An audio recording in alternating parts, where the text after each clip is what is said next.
The Bengals, of course, restructured the contract of Joe Burrow earlier this week, freeing up about $10 million in salary cap space. Now have about $17-ish million in cap space for 2026. We have discussed earlier in the week some ramifications that would involve extensions. Obviously, several players for the Cincinnati Bengals are up for potential extensions, and I would anticipate one, maybe two, maybe three, get done for Cincinnati at some point prior to week one. The question, of course, is who is going to get extended first and who are the guys that aren't going to get extensions. But this additional cap space for Cincinnati could also allow them to sign a free agent. Obviously, the first couple of weeks of free agency, that is long gone. That is in the rearview mirror. That has already happened. A period in which Cincinnati was active, of course, bringing in guys like Brian Cook, the top free agent safety on the market. Boye Mafe, a guy that has some championship hardware throughout his time with the Seattle Seahawks. Jonathan Allen, getting him later in that week. Obviously playing most recently with Brian Flores in that scheme in Minnesota. But there are still players out there, still players that can be signed, still players that can help NFL rosters. And there's still some bigger name free agents. And those are the guys that we're going to spend some time talking about today that could also be brought in here to Cincinnati to help this ball club here in the short term, here in the interim in 2026. The Bengals are going to sign somebody at some point. I believe, as we're doing this live on June 12th, the roster is completely flushed out. But that doesn't mean they can't waive somebody to sign somebody else. It doesn't mean that a guy, could get hurt and put himself in a position where he's not going to get available. They can still make some moves, and obviously training camp will get here, and that roster will gradually get whittled down to 53 players. But we've seen this team in years past be relatively active in the summer months leading up to training camp with some pretty notable signings that have come in and really provided a spark to this football team. Noah Fant, I don't think anybody saw that coming. Now, I just said spark to the football team. I guess for Noah Fant, just a guy that could come in and fumble the football left and right. But my point is, that was a big name, right? A guy that had played in Denver, a guy that had played in Seattle. I remember when the Bengals signed him, I was like, whoa, I did not expect that. And felt like in the moment was a really, really good signing. Unfortunately, the only thing that people were going to remember about Noah Fant's tenure in Cincinnati was the fumbling problems that he had, although he did make some good plays out there, running some routes, doing some blocking, things of that nature. But a pretty big signing.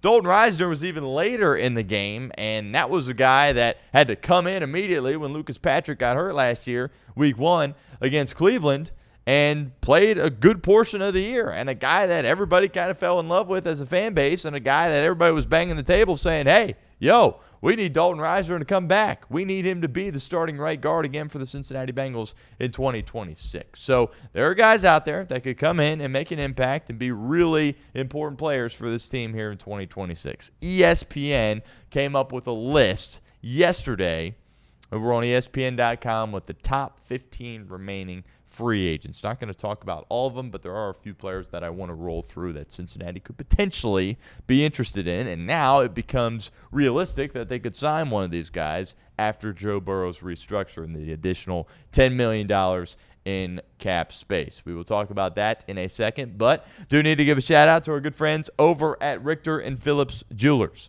Richter and Phillips Jewelers has been getting Cincinnati engaged since 1896. They're family-owned, locally operated, and located just a few blocks from Great American Ballpark in downtown Cincinnati. If you're shopping for engagement rings, they've got the largest selection of rings and diamonds in the area, and a team that makes the entire process easy and pressure-free. Book an appointment or just walk in today at richterphillips.com/pages-chatterbox-sports, and we will put that link in the comment section and the description of today's show. Also, today's show made possible by our friends over at 78 Cigars. Cincinnati legend Anthony Munoz has a new venture. We're fired up to partner with it here on the Stone Shield Show and Chatterbox Bengals. Introducing 78 Cigars, a premium cigar line from the Hall of Famer himself. If you love great cigars and Cincinnati football history, this is the perfect combination. You can grab 78 Cigars right now at both Montgomery Inn locations and over at Creekside Cigar Company. Or check them out online. Just head to anthonymunoz.com.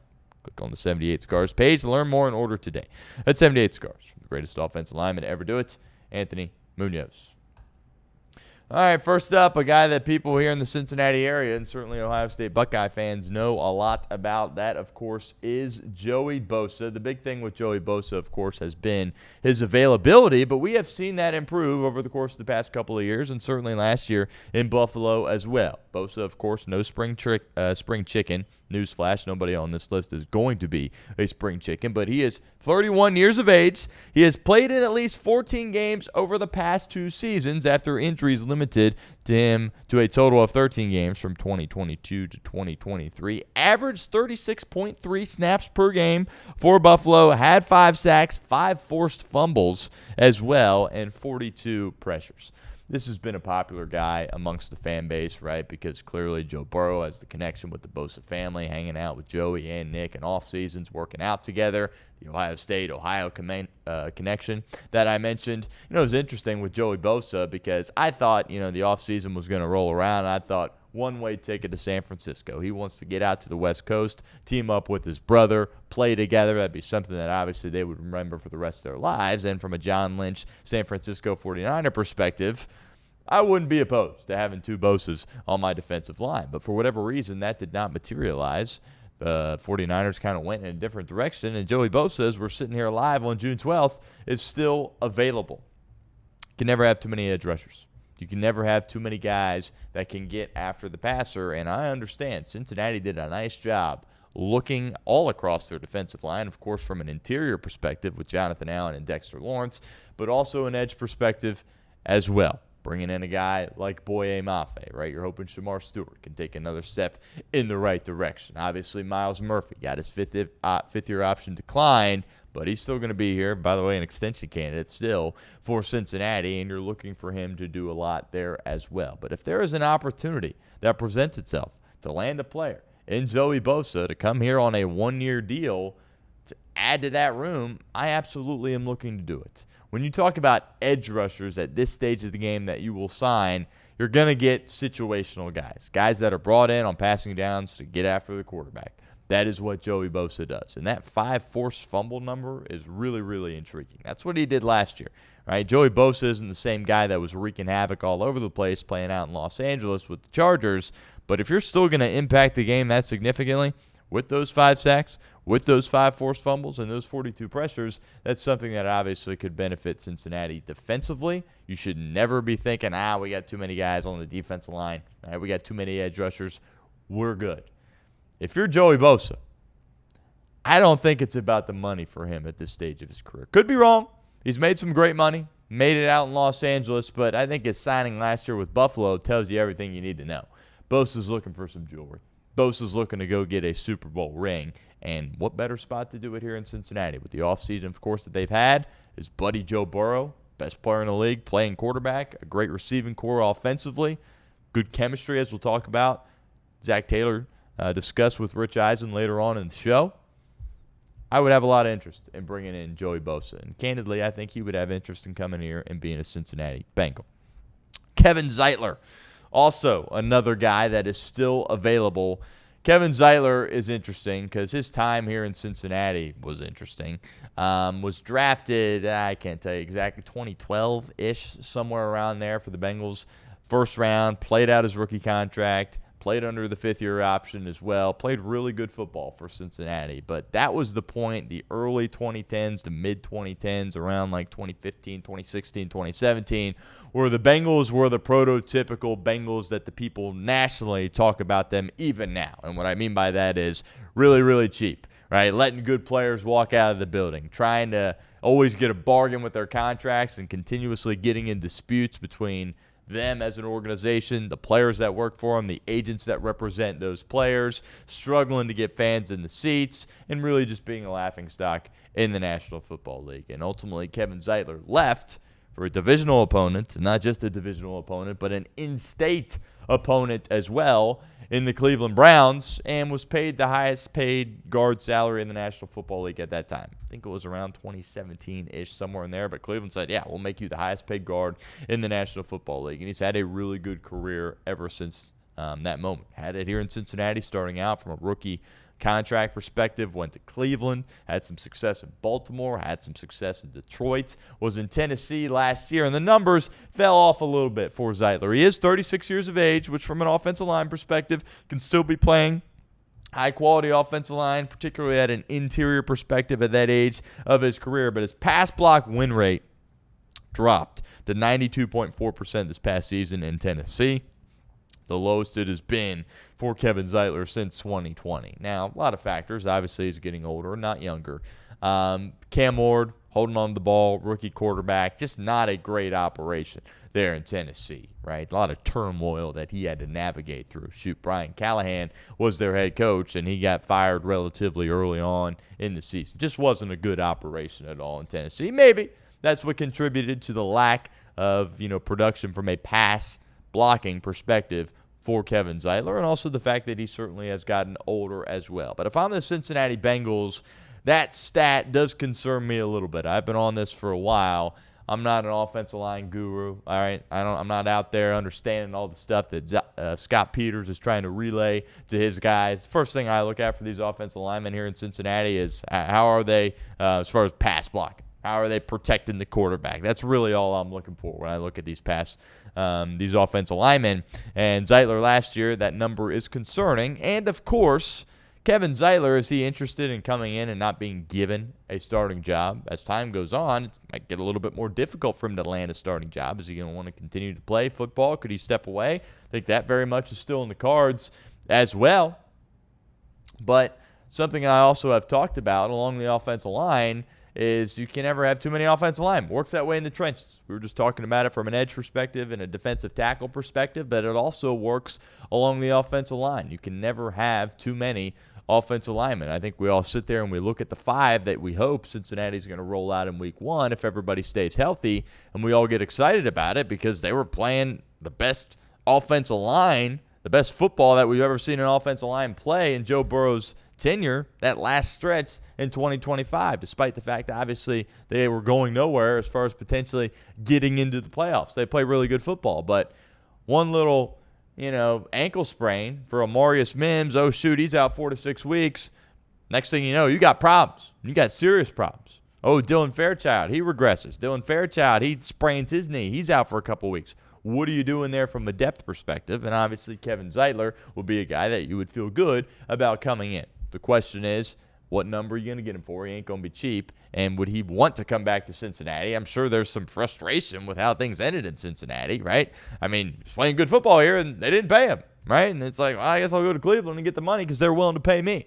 I'm sure Kevin Zeitler, if the Bengals had treated him with respect while he was here, treated him the right way, shoot, he might still be a Cincinnati Bengal. But it obviously didn't work out like that. I have no clue if Zeitler wants to, potentially fix things with this organization, or if it's kind of a, double middle finger situation where he's like, oh, I'm not touching Cincinnati with a 10-foot pole. I'm not sure, but from an interior offensive line perspective, it's kind of the best out there right now. And I think for the Bengals, you should be at least picking up the phone.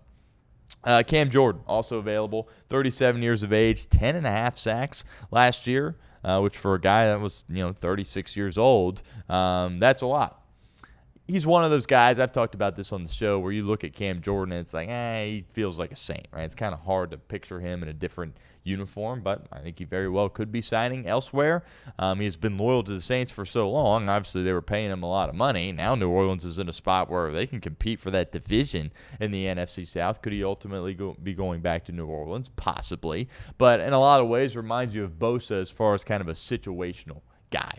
He's a lot older than Bosa, but, you're not going to say, all right, Cam, line up there, and you're going to play the majority of the snaps on this defense. It's a guy that you send out there, third downs, obvious passing situations to go get after the quarterback, and obviously a really good leadership piece as well on a young defense that has added some leadership and has leadership now on that defensive line, now that Trey Hendrickson's gone, with Dexter Lawrence. But I think Cam Jordan certainly could add to that. So that, to me, is far-fetched. The two guys that I just listed, Bosa and Zeitler, I don't know if it's particularly far-fetched. Would be kind of shocking to see Cam Jordan ultimately get signed here to Cincinnati. Now the guy everyone's been talking about for weeks, for months, Bobby Wagner, 36 years old, 9.5 tackles per game, ranked 6th overall in the National Football League in 2025. He can still read his keys very quickly, and rack up run stops. Do I have interest in signing Bobby Wagner? You bet your bottom dollar I do, right? I will take anybody at that linebacker position to come in, add depth to that room, and add some leadership as well, and, of course, add some production and add a pedigree.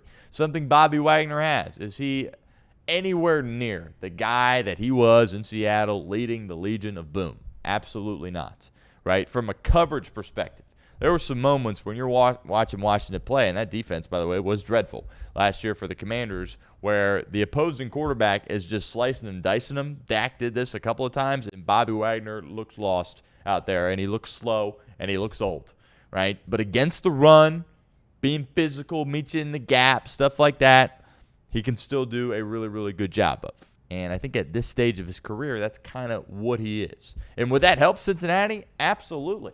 Absolutely it would, because you look at Demetrius Knight and you go, oh, hopefully he can be good in coverage, right? That's supposed to be something that he is good at. And if you can, balance out the roles of these guys and not put so much pressure on Barrett Carter and Demetrius Knight, that would be a very good situation if you're Cincinnati.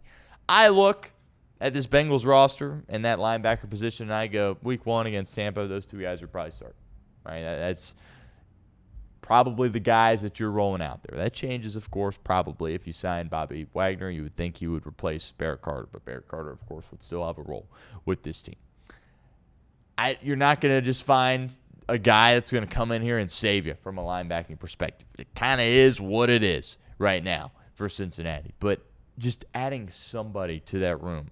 Obviously, he's a big name, and people think Seattle in the Super Bowl. It's like, oh, my God, this guy's a legend. Probably a Hall of Famer. I get all that. But just having his presence in the room, having another guy in that room, even if Bobby Wagner came here and didn't play, which I don't think is a possibility, but if he came here and didn't play and literally just helped those two guys, that would be a success here in Cincinnati. And the reason we all freak out about this position so much is because we know that if you in the National Football League are just dreadful anywhere, you can't win. You don't have to be great everywhere. Shoot, you don't have to be good everywhere. You just have to be solid instead of bad where you are weak, if that makes sense. That's how Seattle was last year, and they won the Super Bowl. You didn't look at any area of that roster and say, oh, goodness, that is awful. The Rams, who were awesome, but you look at their special teams and you look at some elements of their defense and you say, that is absolutely awful. The Bengals, if they run back what they did at linebacker last year, that will be awful. And if you are awful anywhere, you can't win in this league. We saw Cincinnati go down this trap and go down this rabbit hole at the safety position, and it blew up in their face. They did it last year. We were sitting there going, yo, yo, yo. We watched Geno Stone for 1 year. It was god-awful. You're just going to roll this back and hope he gets better? That's what they did. They didn't address it. It was just as bad, if not worse.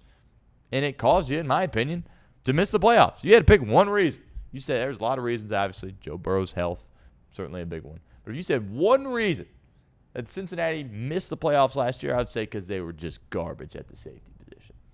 And that caused their defense to be garbage, along with some other attributes, obviously, as well. But to me, that was a hole that we knew. Everybody knew in the fan base.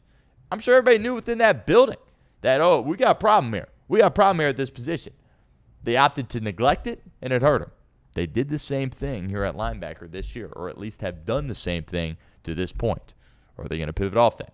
Are they going to make some changes or not?